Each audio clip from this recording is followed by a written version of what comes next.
paano nakatakas si Guo Huaping, then at the very least finding out kung mayroon ba at kung mayroon kung sino ang ah, kasabwat sa loob ng bureau. Does the bureau even know kung saang border umalis si Guo Huaping, saang border dito sa Pilipinas? Ma'am, we will we will submit compliance report to your office, Madam Chair. But I'm sorry, but as of this time, we don't have any information kung saang ports or subports um, nakatakas sila Guo siblings, Madam Chair. So we don't know anything. 4 months later, more than 4 months later, kung paano sila nakatakas, kung may tumulong ba sa kanilang mga opisyal o kawani ng gobyerno natin, pati sa BI, kung saang port or coast man lang ng archipelago natin siya tumakas. And I mean, ang Senate kasi treaty-making body, so laging top of mind din namin yung ibang mga bansa. Sulat po ng sulat ang Bureau sa ibang mga gobyerno, sa ibang mga Bureaus of Immigration ng ibang mga gobyerno. Hanggang ngayon, wala pa silang official reply. So, tapos na ba yun? Okay na ba yun? How does the BI even feel about this? Okay po ba yung ganito, Chief?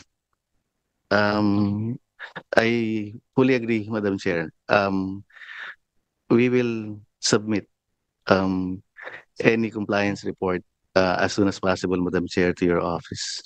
The soonest possible was last year, Director. Uh, Paulit-ulit po yung ganyang mga, we will submit. Haba po ng pasensya ng subcommittee na ito at ng mga miyembro at ng chair. Kung ako kayo, nakakainis yung ibang mga Bureau of Immigration na ibang mga bansa. Wala man lang maibigay na maayos na sagot. It is totally unacceptable. I'll ask you now, and I hope the Bureau has some answers naman about these other issues, no? There are supposedly three POGO bosses who were supposed to have been deported to China. Ang mga pangalan nila ay Liu Xun, Kong Xiangrui, and Wang Xiangle. I'm almost sure alam niyo itong mga pangalan na ito.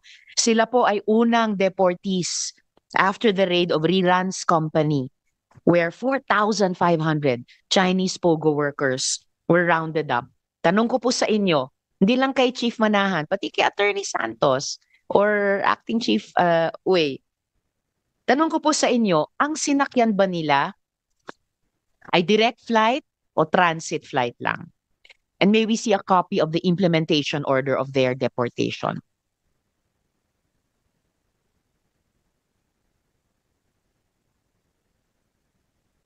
Si Attorney Santos. We will secure the copy, ma'am, and check on these names. But we would also like to reiterate the press release of Commissioner Viado regarding the transit flights.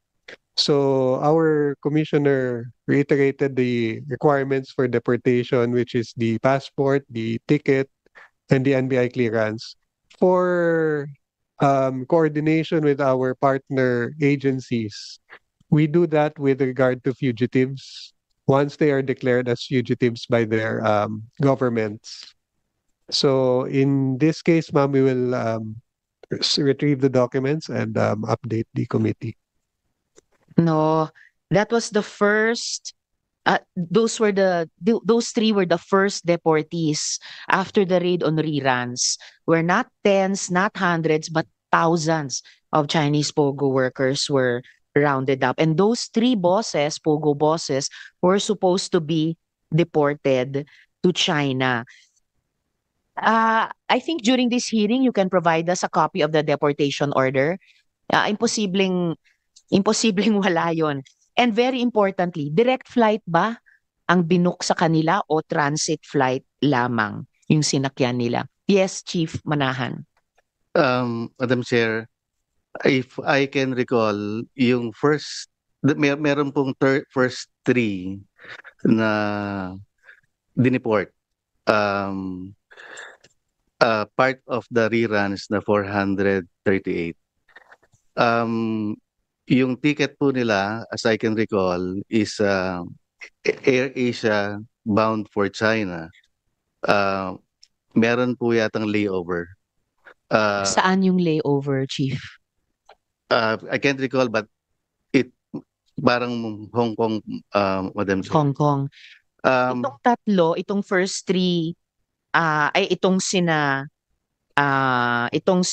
Liu Xun, Kong Xiangrui at Wang Xiangle. Can you confirm that, Chief? yes, ma'am. I'll go back to my record, Madam Chair.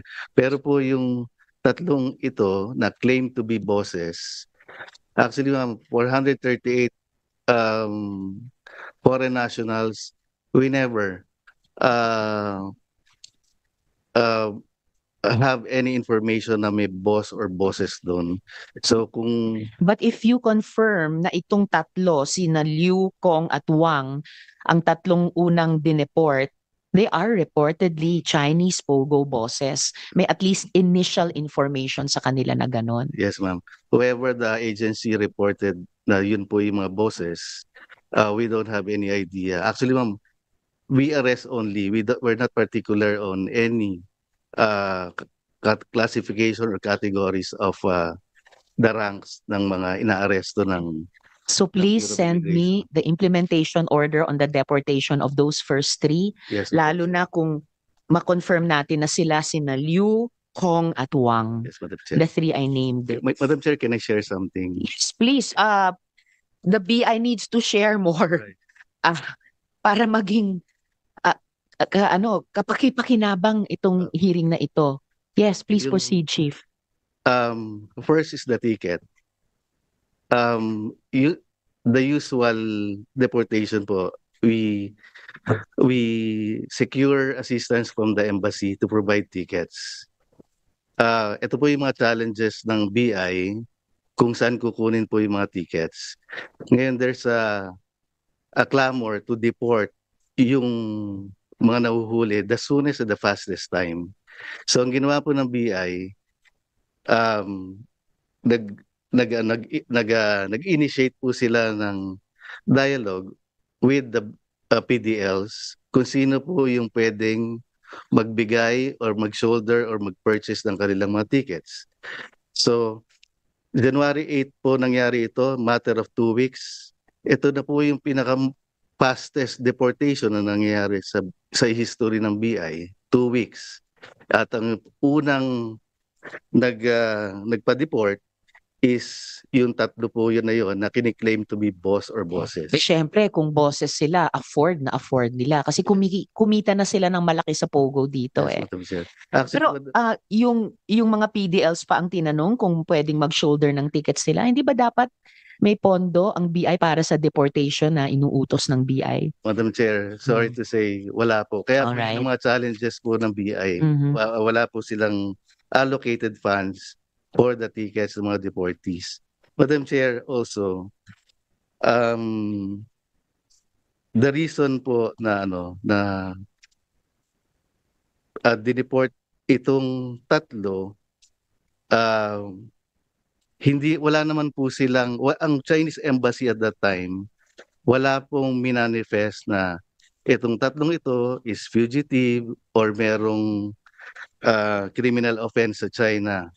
It's been 2 weeks and we've been coordinating this to the said embassy, pero no written letter or no holdings manifested from the Chinese embassy.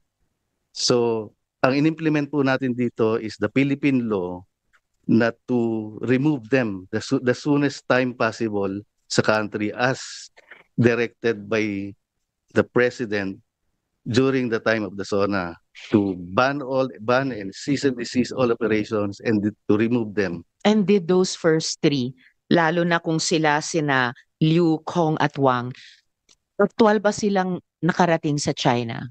Their destination supposedly upon deportation. Madam Chair, we don't have any information in it. Why don't you have information? Why doesn't the Bureau have information? BI of the Republic of the Philippines orders deportation of 438 persons, including these three, who I think are the Chinese POGO bosses I named. Dapat end-to-end para makumpleto yung deportation process. Bakit walang information kung nakarating sila aktual sa destination nila?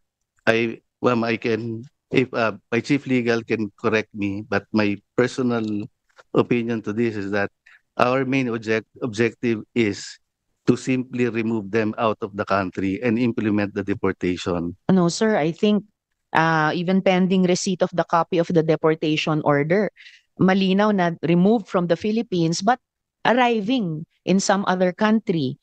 And sir, and not just Chief Manahan, Attorney Santos, you may want to address my follow-up question.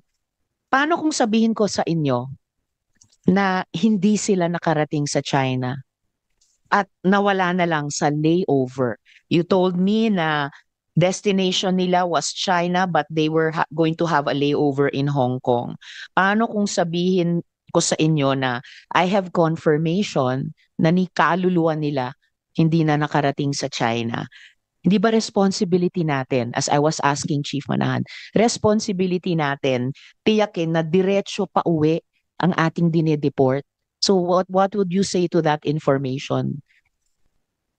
Yung responsibility na yan, Senator, is for, as far as the BI is concerned, ang protocol ho namin is once they are declared fugitive, we make sure that they are either escorted or alam ng kanilang embassy yung prior knowledge ng embassy yung pag-deport sa kanila. Pag hindi ho sila declared as fugitive, our duty is to ensure that they are boarded to their country ho. Yan ho yung hanggang dyan po yung Bureau of Immigration na that they are ensured that they are deported out, sinakay sila ng airline. Yan po And yung shouldn't difference. they be boarded for their country on a direct flight? Lalo na given the nature of these deportations. Hindi lang siya, deportation alone seryoso na, pero deportation in connection with a ban on POGOs na napatunayan ang sasama ng epekto sa atin. Yes, ma'am. As intimated by Chief Jun Manahan of our Intelligence Division, when we deported them, they have not been declared as fugitives by their country, by China. So when we deported them, it was a regular deportation. Doesn't regular deportation mean direct flight without a layover? Ma'am, as intimated by our commissioner, we accept what ticket is available. So, but isn't it true also, attorney, that the Chinese embassy in the Philippines actually wrote to the BI to complain about the layover flights? Wala ho, ma'am. Wala silang sinubmit regarding that. I have information to the contrary. Sumulat ang Chinese embassy di umano sa bureau para ireklamo yung layover flights. And bakit? Napakakulang ba ng direct flights sa China para kailangang rely on layover flights? Lalo na conveniently for these first three na dineport na sa pagkaalam ko ay mga supposedly mga POGO bosses.